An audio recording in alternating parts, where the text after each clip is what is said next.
নমস্কার বন্ধুরা, সবাই কেমন আছো? আশা করি সবাই খুব ভালো আছো, সুস্থ আছো, আনন্দে আছো। আর আমিও ভালো আছি। আর চলো, ছোট্ট একটা ভিডিও নিয়ে চলে এসেছি।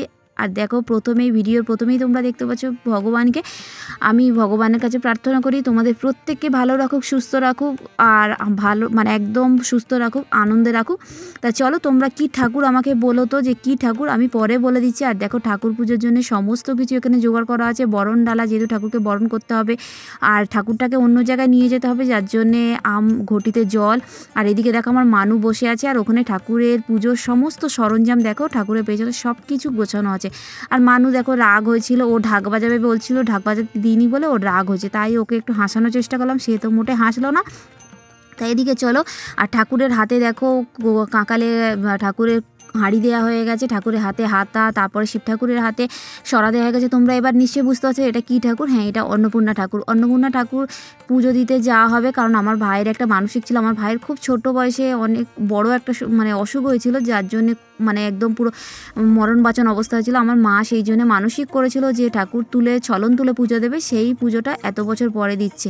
কি বলতো, যখন সামর্থ্য হবে তখনই দেওয়া উচিত, সেই জন্য মা এত বছর পরে পুজোটা দিচ্ছে। আর এদিকে দেখো, আমার মা বরণ করে নিচ্ছে। আর এই যে ঝাড়াটা তোমরা দেখতে পাচ্ছ তুলসী গাছের মধ্যে, এটা প্রত্যেকটা গ্রামাঞ্চলের প্রত্যেকটা বাড়িতে গেলে তোমরা দেখতে পাবে এই ঝাড়াটা। আর এদিকে দেখো, ঢাক বাজছে, কাঁসা বাজছে, মানে সবাই। আর আমার বাবু আবার শাঁখ বাজানোর দায়িত্বটাও নিয়েছে। দেখো, মুখ ফুলিয়ে শাঁখটা বাজাচ্ছে। আর আমাদের এই বাড়ির শাঁখটা না খুব সুন্দর, মানে সবাই বাজাতে পারে। তা চলো, আমার মা এক এক করে বরণ করে নিচ্ছে ঠাকুরকে। বরণ করে নিয়ে তাপ দিয়ে দিচ্ছে। এবার নিয়ে যেতে তো হবে যেখানে মানসিক আছে, যে বাড়িতে, সেই বাড়িতে নিয়ে যেতে হবে সেইখানে। আর সবাই মিলে আমরা যাব। আর এই যা গরম পড়েছে, তা কি বলবো, মানে এই গরমের চোটে অস্থির মানুষ মানে ছটপট করছে। আর এদিকে দেখো, আমার বড় ঠাকুমাকে নিয়ে আসছি আর ঠাকুরটাকে দেখানোর জন্য। চুলটা দেখেছো, একদম পুরো সাদা হয়ে গেছে। আর কম বয়সে যা দেখতে সুন্দর ছিল, সে তোমরা কি বলবো, আমরা সবসময় সুন্দরী বলতাম, নায়িকাও বলতাম। তাই দেখো, বড় ঠাকুমাকে নিয়ে চলে এসেছি। আমার ঠাকুরদারা দু ভাই, এটা হচ্ছে বড় ঠাকুমা, আর আমার ঠাকুমা হচ্ছে ছোট, আমার ঠাকুরদা ছোট। আর এদিকে আবার আমার ঠাকুমাকে নিতে চলে এসেছি, কারণ দুজনে মিলে একটু ঠাকুরটাকে দর্শন করুক, যেতে তো পারবে না। আর যেই আমি চলে এসেছি, দেখো আমার মেয়ে সঙ্গে সঙ্গে এসে ওর নিয়ে যাবে। আর আমার মেয়ে তো মামা বাড়ি গেলে ওর বড় মার সব দায়িত্ব থাকে যেন ও নিজে থেকেই সব কাঁধে তুলে নেবে। বড় মা জল চাইলে, মানে একবার মুখ থেকে যেটা বলবে সেটা ও সঙ্গে সঙ্গে হাতের কাছে করে দেবে।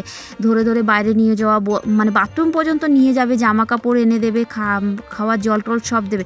তা চলো আগে নামিয়ে নিই, কারণ আমার মানু পারবে না। আর উপর থেকে লাঠি ধরে নামতে গেলে যদি স্লিপ খেয়ে পড়ে যায়, লাস্টে দুজনে চেপটে যাবে। আমি তাই ওদের হাসাহাসি করছিলাম।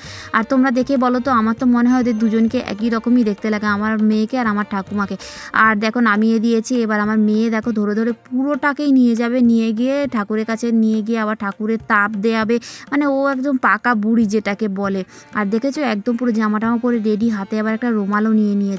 তা ওদের দর্শন হয়ে গেছে, ওরা দেখে টেকে ঘরে ওদের তুলে দিয়ে আবার তারপরে আমরা আবার বেরিয়ে পড়েছি। দেখো, আর এই যে আগে ঘটিতে করে আম পাতা দিয়ে যে জল ছড়িয়ে নিয়ে যেতে হয়, কারণ ঠাকুরকে যেখানেই নিয়ে যেতে হয় ঠাকুরের আগে রাস্তাটাকে ধুয়ে দিতে হয়, সেই জন্য একটু আম পাতা দিয়ে জল ছড়াতে। আর সবাই মিলে যাচ্ছি। দেখো, আর এই গরমে রোদ্দুর যা পড়েছে, আর সিমেন্টের রাস্তা, সে যে পায়ে যে কী ছ্যাঁকা লাগছে, সে তোমাদের আর কি বলবো। যার জন্য আমি একটা পাতলা ধরনের শাড়ি পরেছি। আর আমার মানু দেখো আগে আগে যাচ্ছে, আর সবাই মিলে যাচ্ছি। আর কতটা আনন্দ হয় বলো তো, এই পুজো আচ্ছা বলেছি না, আমার পুজো আচ্ছা খুব ভালো লাগে। পুজো আচ্ছা সবাই মিলে করলে, সবাই মিলে আসলে কতটা ভালো লাগে। আর মানু দেখো একদম পুরো পায়ের তলায় সর্ষে দিয়েছে। আর দেখো ভিডিওটা, মানে এতটা রোদ্দুর, ভিডিওটা কাঁপছে। আমার বাবু কি করবে বলো, এই গরমে ও উল্টো দিকে হেঁটে হেঁটে যাচ্ছে, যার জন্য ভিডিওটা এতটা কেঁপে যাচ্ছে। আর সবাই মিলে দেখো একটা ছোট্ট করে ছবিও তুলে নিয়েছিলাম, সেটাই তোমাদের সঙ্গে শেয়ার করলাম। আর খুব একটা বেশি দূরে নয়, কাছাকাছি আমাদের যে বাড়িতে পুজো দিতে যায় সেই বাড়িতে। আর এই ছলন তুলে পুজো দেওয়াটা গ্রামাঞ্চলের দিকে দেখবে বেশি আছে, বেশি এই প্রচলনটা আছে। তা চলো, আর কেমন লাগছে অবশ্যই আমাকে জানাবে। আর কারা কারা কাদের কাদের এরকম পুজো দিয়েছে, আর কারা কারা অন্নপূর্ণা ঠাকুরকে পুজো দিয়েছে, সবই আমাকে জানাবে। আর কেমন লাগলো সেটাও আমাকে জানাবে।